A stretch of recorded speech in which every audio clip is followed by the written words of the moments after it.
நம்மளை பற்றி நிறைய சில வதந்திகள், அந்த டீம் இந்த டீம் அப்படிலாம் சொல்லிக்கிட்டு இருக்காங்க இல்லையா. என்னதான் இந்த விஜயை பண்ணலாம் அப்படின்னு நினைக்கும் போது தான் இந்த கூட்டணி அந்த கூட்டணிலாம் சேர போகிறாரு. நம்மளுடைய தலைமையில தான் ஆட்சி அப்படின்றதுல எப்பவுமே உறுதியாக இருக்கிறோம்.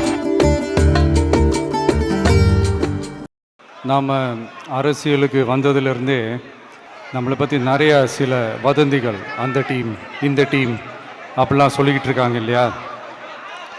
ஆனால் இவர் எந்த டீமும் கிடையாது, மக்களுடைய டீம், பீப்புள்ஸ் டீம் அப்படின்னு எல்லாருக்கும் தெரிஞ்சதுக்கப்புறம் வேற என்ன அவதூறு பரப்பலாம் இவர் மேலே அப்படின்ட்டு ட்ரை பண்ணி எல்லாமே அவங்களுக்கு ஒர்க் அவுட் ஆகலை. ஸோ கடைசியில் என்னதான் இந்த விஜயை பண்ணலாம் அப்படின்னு நினைக்கும் போது தான் இந்த கூட்டணி அந்த கூட்டணிலாம் சேர போகிறாரு அப்படின்ட்டு ஒரு பொய்யான ஒரு பிரச்சாரத்தை பண்ணிக்கிட்டு இருந்தாங்க. இந்த நியூஸ் எல்லாம் கேட்டு நீங்கள் கொஞ்சம் கன்ஃபியூஸ் ஆகிருப்பீங்க. அதனால் இங்கே மறுபடியும் ஓப்பனாக தெளிவாக ஒரு விஷயத்தை நான் சொல்கிறேன்.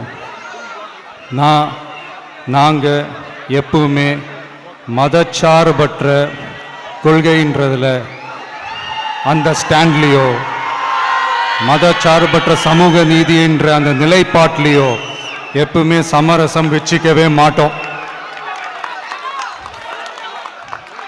நம்மளுடைய தலைமையில தான் ஆட்சி அப்படின்றதுல எப்பவுமே உறுதியாக இருக்கிறோம். நம்மளுடைய முதல் மாநாட்டில் கூட நான் சொன்ன மாதிரி அரசியலில் யாருக்காகவும் எதுக்காகவும் எந்த விதமான ஒரு சமரசமும் நாம் வச்சுக்க போகிறதே எல்லாம் அந்த பேச்சுவார்த்தையே கிடையாது. சரிங்களா? அதனால் யார் என்ன அவதூறு பரப்புனாலும் தயவு செஞ்சு அதை நம்பாதீங்க. எல்லாம் வல்ல இறைவனின் அருளால் நாம் நினைச்ச டார்கெட்டை நம்மளால நிச்சயமா அடைய முடியும்.